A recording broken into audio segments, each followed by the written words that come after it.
With your name, with your name, with your name. The native people, comprised of many different and distinct tribes, inhabited this continent long before the European settlers found its shores. The Europeans created separate states and wrote their own laws. These states banded together under one federal government, one flag, and became the United States of America.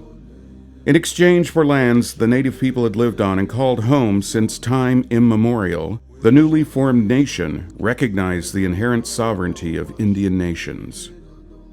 Today, we act under our inherent sovereignty, empowering and enabling self-determination and prosperity in the many tribal nations recognized by these United States.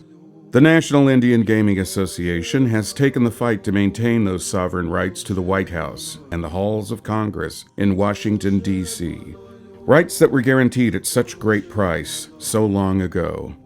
Since 1994, NIGA has led that fight on behalf of all tribal nations, from their headquarters in the heart of Capitol Hill. The bundle of arrows idea, one arrow can be broken pretty easily, but if you bundle, at this case, you bundle 565 together, they remain strong.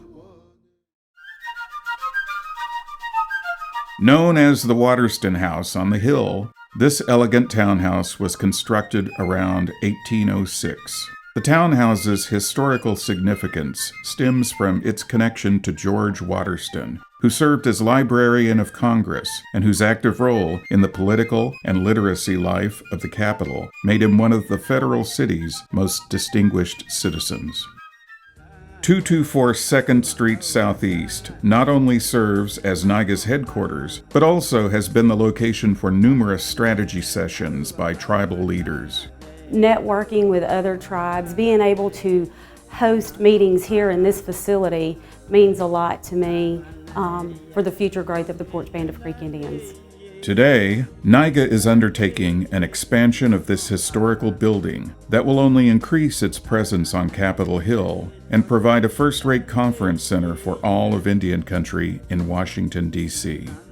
The tribal leaders will converge on this building on a regular basis. The House side is 5-minute walk, Senate side is 10-minute walk. One of the highlights of this expansion is the Stanley R. Crooks Tribal Leader Conference Center. The late Chairman Crooks was one of the most important leaders in our contemporary history. His wishes were that Indian country continue to educate Congress about who we are and where we come from.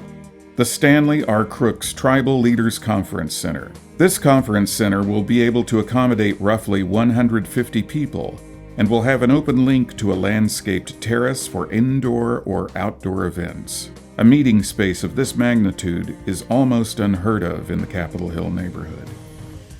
I'd like to see my grandchildren's grandchildren be able to utilize this building and to have the successes that other tribes have had.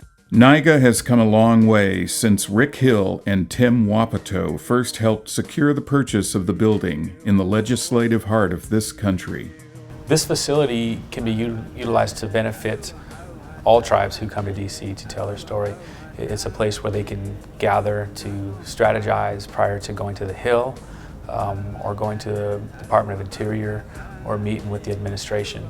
As we take NIGA's Capitol Building expansion project into the next phase, we truly hope you will join us in helping us make this project a resounding success, one we can truly be proud of for decades to come.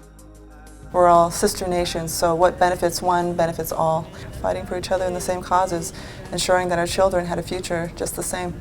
So I know that NIGA is built upon that foundation, and I think that's what is truly the essence of this building.